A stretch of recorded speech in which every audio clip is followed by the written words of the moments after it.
Welcome to day 74 of maths wizard. तो हम बात कर रहे थे एप्लीकेशन ऑफ डेरिवेटिव की। अगर कोई सीबीएसई के स्टूडेंट है तो ये जो वीडियो वो सिर्फ और सिर्फ आईएससी बोर्ड के लिए है, आपके पास सीबीएसई के लिए नहीं है, ठीक है, क्योंकि आपके पास एनसीईआरटी में से रिमूव कर दिया गया है इस वाले पोर्शन को।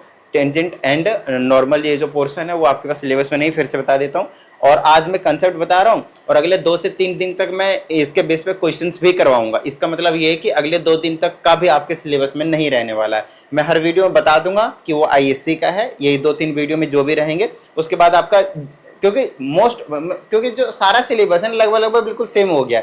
एक आधे टॉपिक है जो आईएससी में एक्स्ट्रा है, अदरवाइज सारी चीजें आपके पास सेम है। तो आप आराम से देख सकते हो, कोई प्रॉब्लम वाली बात नहीं। बट मैं मेंशन कर दूंगा कौन सा है कौन सा नहीं है। कौन सा नहीं है वही मेंशन करूंगा, बाकी सारा तो घर है ही है, राइट।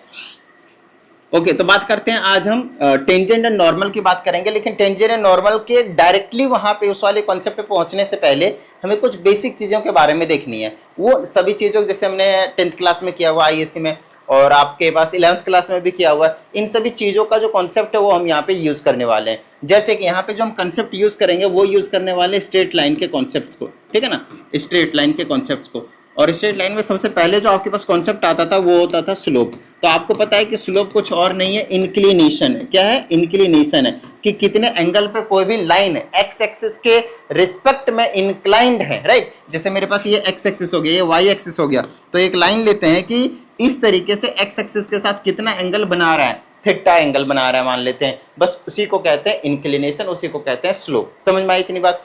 अगर इसी लाइन को मैं इस तरीके से कर देता हूँ parallel to the x axis, तो एंगल आपके पास क्या होता है? 0 डिग्री हो जाता है। बस इन्हीं सारी चीजों के बारे में हमें यहाँ पे पढ़ना है। समझ में आई इतनी बात? जैसे कि अगर मैं कुछ एक पॉइंट यहाँ पे लेता हूँ, फिर मैं यहाँ पे आ जाता हूँ, तो इस वाले पॉइंट में x की वैल्यू इतनी है, इसमें x की वैल्यू इतनी है, इसमें y की वैल्यू इतनी है, इसमें y की वैल्यू इतनी है।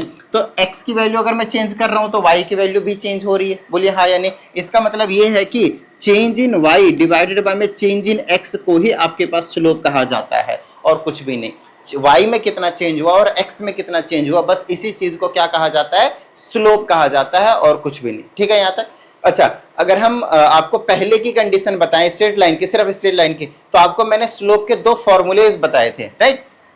जैसे कि अभी मैंने बोला कि change in y divided by में चेंज इन x, तो चेंज इन y को लिखते हैं final point minus initial point divided by final point minus initial point x2 के फॉर्म में। बस इसी चीज को हम m से रिप्रेजेंट करते हैं, और m कुछ और नहीं है, स्लोप को रिप्रेजेंट करता था। ये हुआ आपके पास पहला फॉर्मूला। क्या हुआ? ये आपके पास पहला फॉर्मूला, ठीक है। दूसरा फॉर्मूला ये पॉइंट के टर्म्स में था, व्हेनेवर 2 पॉइंट्स आर गिवन।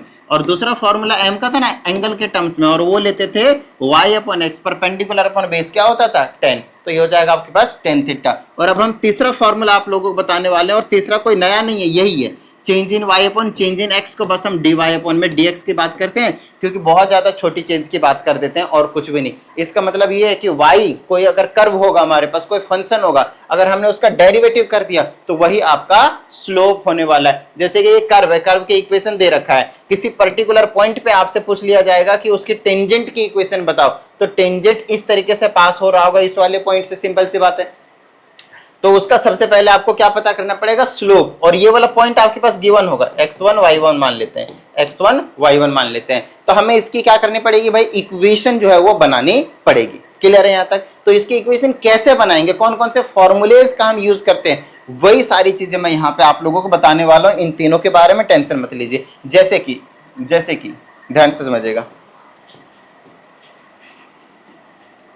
जैसे कि मैंने बोला कि भाई आपके पास 2 पॉइंट्स गिवन है, जैसे 2,3 लिया, मैंने बोला -1,7 लिया, और आपसे बोल दिया कि आप मुझे इसका स्लोप बताइए। तो अभी आप 2 पॉइंट पता है, ये वाला फॉर्मूला यूज करोगे स्लोप का, y2 ये x1 y1 xy x2 y2। पहला पॉइंट होगा तो 1 1, दूसरा पॉइंट होगा तो 2 2, वरना x और y तो हमेशा यूनिवर्सल है, राइट। तो y2 माइनस y1 तो 7 - 3 divided by x2 minus x1, तो -1 में माइनस करेंगे 2, तो ये हो जाएगा मेरे पास 4, और ये हो जाएगा -3। सो -4/3 is your slope for this question. I hope आप सभी को समझ में आया होगा कि जब पॉइंट दिया होता है तो हम स्लोप कैसे निकालते हैं। इन सभी चीजों का मैं फ्रीक्वेंटली यूज करने वाला हूं, इसलिए आज का ना मैंने बेसिक कंसेप्ट के ऊपर जो वीडियो है वो रख दिया, क्योंकि बहुत सारे ऐसे स्टूडेंट होते हैं, मुझे पता है पहले की चीजें याद नहीं रहती हैं, तो अभी मैं रिवाइज करा देता हूँ, पीछे की चीजें बता देता हूँ, फिर यहाँ से आपके पास कंटिन्यूसली चलते जाएंगे हम, ठीक है। दूसरा होगा कि आपके पास अगर मैंने बोला कि एक एक्स एक्सिस के साथ एक लाइन है आपके पास, एक्स एक्सिस के साथ आपके पास एक लाइन है जो कि आपके पास लेट से this one is about 30 degree, बोल 30 डिग्री का एंगल बना रहा है, राइट। तो 30 डिग्री का एंगल बना रहा है, तो बता स्लोप कितनी है। तो आपकी बारी में ये वाला फॉर्मूला लगाओगे, m is equal to tan theta और हो जाएगा 30 डिग्री थीटा के प्लेस पे, तो m हो गया आपके पास टेन 30 की वैल्यू 1/√3। इस तरीके से याद रखोगे। फिर आपसे बोला जाएगा कि बताओ भाई अगर मेरे पास y इज इक्वल टू एक कर्व दे दिया 7x के स्क्वायर माइनस प्लस का 4x, तो इसके टेंजेंट की स्लोप बताओ, बेसिकली टेंजेंट बताओ या फिर स्लोप, स्लोप ही टेंजेंट को इंडिकेट कर रहा होता है। तो आप इसका करोगे डिवाइड बाय, इसके बारे में डिटेल में अगले सेशन में बात करेंगे। अभी सिर्फ आप स्लोप समझ लो कि स्लोप का मतलब कुछ नहीं, डेरिवेटिव है। इसका डेरिवेटिव करेंगे x के रिस्पेक्ट में, ये x के टर्म में तो ये हो जाएगा 14x माइनस का 4x का 4 हो गया, बस और कुछ भी नहीं।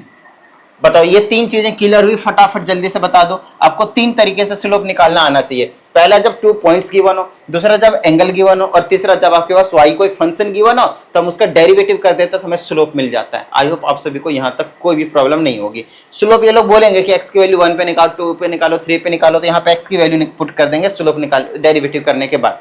मतलब इस स्लोप में मान लो 1 बोला तो 1 पुट कर देंगे, 10 आ गया, आंसर खत्म। ठीक है, ये इस तरह की चीजें आपको यहाँ पे समझ में आनी चाहिए। आइए आगे की बात करते हैं। अब आपसे पूछा जाएगा यहाँ पे जो कंसेप्ट यूज होगा ना, इक्वेशन ऑफ टेंजेंट पूछ लेंगे, इक्वेशन ऑफ नॉर्मल पूछ लेंगे, ठीक है ना, पॉइंट्स पूछ लेंगे। इन सभी क्वेश्चनों का हम आंसर अगले सेशन में करेंगे।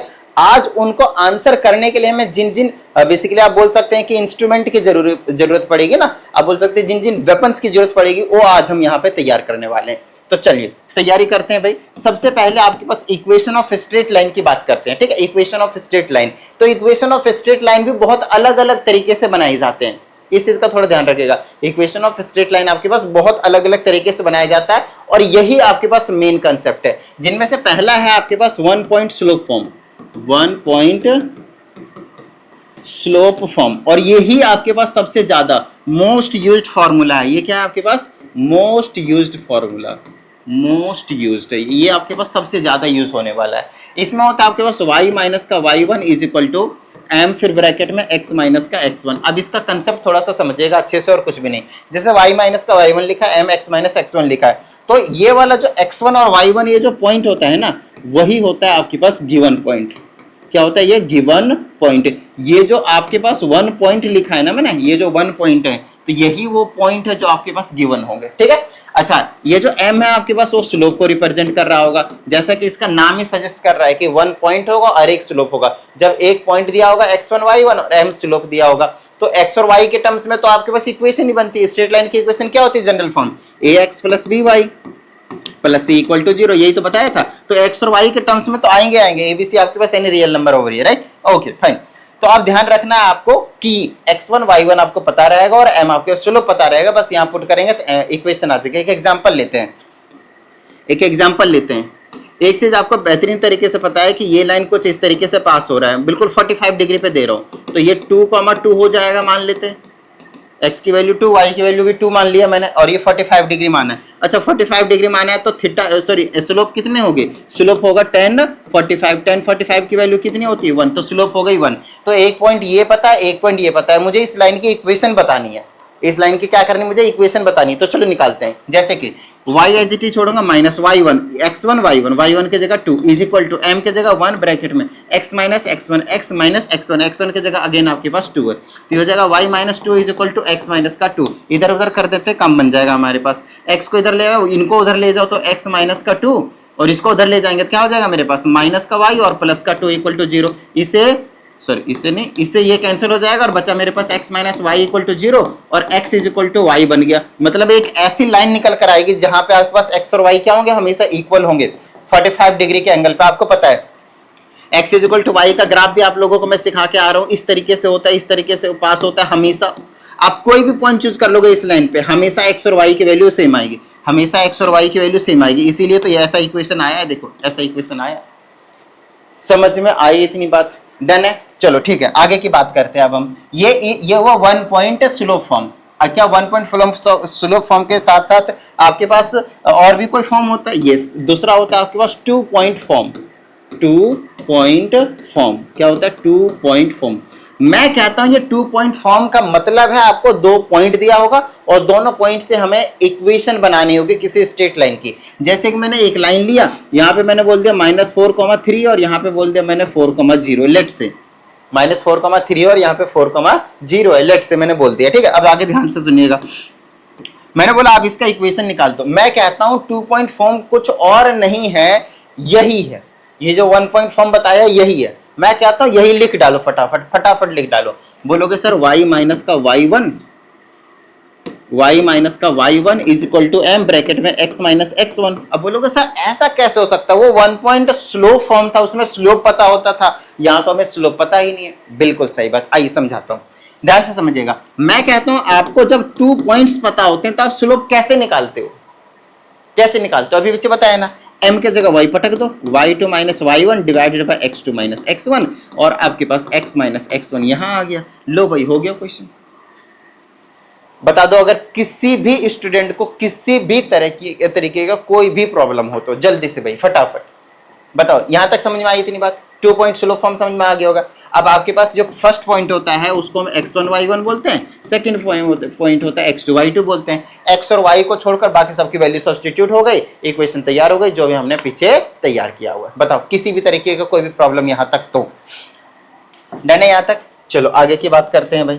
नेक्स्ट आपके पास पहला हो गया, दूसरा हो गया और अब हमारे पास थर्ड इक्वेशन की बात करते हैं। अगर मैं सही मायने में बताऊं ना तो बस यही दोनों है जो सबसे ज्यादा इंपॉर्टेंट है और सबसे ज्यादा यूज होने वाले हैं। बाकी का क्या है, सब मुंह माया। ठीक है, चलो समझाता हूँ, बाकी भी समझा देता हूँ। नॉर्मल है, अच्छा नॉर्मल से याद है, नॉर्मल फॉर्म भी होता है बट यहाँ पे यूज नहीं होगा। इस वाले चैप्टर में आपके पास नॉर्मल फॉर्म जो है यूज नहीं होगा। आपको पहला वाला ही सबसे ज्यादा इंपॉर्टेंट तरीके से समझना था, वो मैंने आप लोगों को समझाया।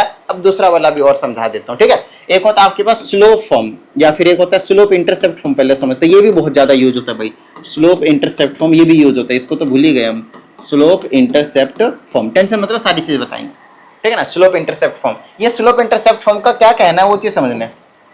इसका कहना है कि स्लोप मतलब एक तो स्लोप गिवन होगा और इंटरसेप्ट को यहाँ पे सी से रिप्रेजेंट करते हैं, तो एक सी गिवन होगा, ए भी हो सकता है बी भी हो सकता है, वो कोई बड़ी चीज नहीं है, हम इसको सी बोल देते हैं। और जनरली ये जो इंटरसेप्ट होता है ना वो वाई इंटरसेप्ट होता है, वाई इंटरसेप्ट होता है। जैसे कि एक लाइन लिया इस तरीके से और इस तरीके से काट दिया मैंने, पास करवा रहा हूं, तो ये जो कितना कट कर रहा है वाई एक्सिस को, उसे को हम बोलते हैं सी। समझ में आई इतनी बात? डन है। अब बोलोगे सर एक लाइन ऐसी भी तो हो सकती है जो वाई एक्सिस को कट ही ना करे, वहां पे इंटरसेप्ट ही ना बनाए, समझ रहे हो? तो हो सकता है, कोई बड़ी चीज नहीं है भाई। लेकिन वो कौन सा एक्सिस, कौन सा होगा? वो एक्स एक्सिस ही होगा और कुछ भी नहीं होगा।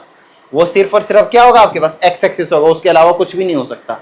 समझ रहे हो मेरी बात को? और उस केस में y इज इक्वल टू 0 आ जाएगी उसकी इक्वेशन। उसकी इक्वेशन क्या आ जाएगी? y इज इक्वल टू 0 आ जाएगी। समझ में आ रही है इतनी बात? डन है। उसके बाद कुछ कंडीशन देखेंगे बहुत ज्यादा जो हम इसमें यूज करने वाले हैं। ठीक है, चलो तो इसका होता है equation y is equal to m x plus c. क्या होता है आपके पास? M x plus c. ये इसका थोड़ा सा हमें ध्यान रखना है। अब मान लो ऐसे करोगे तब भी y एक्सिस जरूर नहीं पॉजिटिव नेगेटिव हो सकता है ये वाला, ठीक है ना? ऐसे भी करोगे, कैसे भी कोई भी लाइन ड्रॉ करोगे ना, y एक्सिस को कहीं ना कहीं कुछ ना कुछ तरीके से आपके पास इंटरसेप्ट बना रहा होगा, एक्सेप्ट x एक्सिस, उसको गोली मारो। ठीक है, समझ में आ जाएगा आगे चल के। ये हो गया स्लोप इंटरसेप्ट फॉर्म। और एक होता है सिंपल इंटरसेप्ट फॉर्म जो कि ना के बराबर यूज करोगे इसमें, बट फिर भी समझ लेते हैं, क्या पता कहीं पे यूज हो जाए, हो भी सकता है, नो प्रॉब्लम। इंटरसेप्ट फॉर्म, इनका कोई भरोसा नहीं भाई। इंटरसेप्ट फॉर्म का मतलब एक लाइन जो दोनों एक्सिस को इस तरीके से कट करके जाए, है ना? ऐसे करके जाए सिर्फ y एक्सिस को, लेकिन इस तरीके से होगा तो आपके पास क्या हो जाएगा, दोनों एक्सिस को कट करके जाए। तो उस केस में x वाले के साथ a इंटरसेप्ट बना रहा है, y वाले के साथ b इंटरसेप्ट बना रहा है, ऐसा हम एज्यूम करके चलते हैं। ठीक है, और इसका फॉर्मूला होता है x upon a plus y upon b is equal to 1। बस ये चीज याद रख लेना और कुछ भी नहीं, ज्यादा टेंशन लेने की कोई जरूरत नहीं। ठीक है, यहाँ तक डन है। चलो अब कुछ इंपॉर्टेंट कंडीशंस जो है ना वो हम समझ लेते हैं। Important conditions, important conditions. पहली चीज है if two lines, most important है भाई, if two lines are parallel, are parallel, are parallel. देखो दो लाइनें अगर पैरेलल होती है ना तो मान लेते हैं कि स्लोप 1 और इसका स्लोप 2 है, तो आपके पास ये 1 2 कुछ नहीं होता इनके केस में, पैरेलल के केस में दोनों इक्वल होते हैं। दो लाइनें पैरेलल तभी हो सकती हैं, ध्यान से सुनिएगा, दो लाइनें पैरेलल तभी हो सकती हैं जब वो क्या कहते हैं, उनका स्लोप आपके पास इक्वल होगा। जैसे कि मैं बताता हूं, आप मुझे बताइए पैरेलल लाइन क्या होते हैं, तो आप बोलोगे सर जो दो लाइनें कभी मीट नहीं करती, या फिर आप ज्यादा से ज्यादा ये बोलोगे सर दो लाइन है जिनके बीच का डिस्टेंस हमेशा कांस्टेंट रहता है, कुछ इस तरीके से, राइट। मैं कहता हूं जो पैरेलल लाइन है उसकी डेफिनेशन में कुछ अलग तरीके से बताता हूं आप लोगों को। मैं कहता हूं पैरेलल लाइन, ध्यान समझिएगा, two lines are parallel if they make equal angles with the positive x axis. लो भाई, ये एक्स एक्सिस, ये भी एक्स एक्सिस, इधर बना लेते, ये भी एक्स एक्सिस, ये दोनों लाइन को मैं मानकर चल रहा हूं क्या है, पैरेलल है। और अगर ये पैरेलल है, जो कि नहीं दिख रहा मुझे, बट मान लेते हैं कि ये क्या है आपके पास पैरेलल है, ठीक है, तो ये वाला एंगल मान लेते हैं थीटा है, तो ये वाला भी एंगल आपके पास थीटा ही होगा, तभी ये दोनों लाइनें पैरेलल हो सकती हैं, अदरवाइज नहीं हो सकती। बताओ किसी भी तरीके की कोई प्रॉब्लम? मुझे ऐसा क्यों लग रहा है कि थोड़ा सा ये ब्लर ब्लर सा है भाई, मतलब पूरी वीडियो रिकॉर्ड कर दी मैंने ब्लर ब्लर में ही, बट ठीक है, इतना तो दिख रहा है कि डन है। अब इसको खत्म करते हैं, लास्ट कंडीशन, अब मैं क्या ही कट करूं, ठीक है, डन है यहाँ तक। तो जब दोनों लाइन है एक्स एक्सिस के साथ सेम एंगल बना रहे होंगे तो उनको हम क्या बोलेंगे, पैरेलल बोलेंगे। समझ में आई इतनी बात? नेक्स्ट दूसरा कंडीशन होता है if two lines are perpendicular, if two lines, ये सबसे ज्यादा यूज होगा इस वाले एक्सरसाइज में, two lines are perpendicular, are perpendicular, perpendicular, ठीक है ना, ये वाला ना आप बोल दीजिए, ये वाला मोस्ट यूज्ड इसमें जो हम यूज करने वाले हैं, ठीक है। तो पहले लाइन का स्लोप और दूसरे लाइन का स्लोप हमेशा -1 के इक्वल होता है। क्या होता है? -1 के। ये लाइन और ये लाइन अगर पैरेलल है, इसका स्लोप m1 है और इसका स्लोप m2 है, तो ये इनका प्रोडक्ट, जो स्लोप का प्रोडक्ट होगा वो हमेशा -1 होगा। या फिर एक लाइन का जो स्लोप है वो दूसरे लाइन के स्लोप के नेगेटिव रेसिप्रोकल होगा, ऐसा भी आप बोल सकते हैं। इसको इधर ले जाए तो नेगेटिव रेसिप्रोकल हो गया एक दूसरे के। बस इतनी सी चीज आप सभी को जो है वो समझना था आज के सेशन में। आप लोगों को कुछ डाउट आता है तो आप इस नंबर पे कनेक्ट हो जाइएगा, आप लोगों को प्रॉपर वीडियो सॉल्यूशन देने की मैं पूरी कोशिश करूंगा। साथ ही अगर किसी भी स्टूडेंट को पर्सनल ऑनलाइन क्लास की रिक्वायरमेंट हो तो आप इसी नंबर पे कनेक्ट हो जाइएगा और टेलीग्राम ग्रुप को ज्वाइन कर लीजिएगा। ये PDF मैं वहीं पे डेली शेयर कर देता हूँ। क्लियर है यहाँ तक? डन है? चलिए, उम्मीद करते हैं आप सभी को सभी चीजें क्लियर हो गई होंगे। आज के सेशन में मिलते हैं कल के सेशन में, प्रैक्टिस करते रहिएगा। जय हिंद।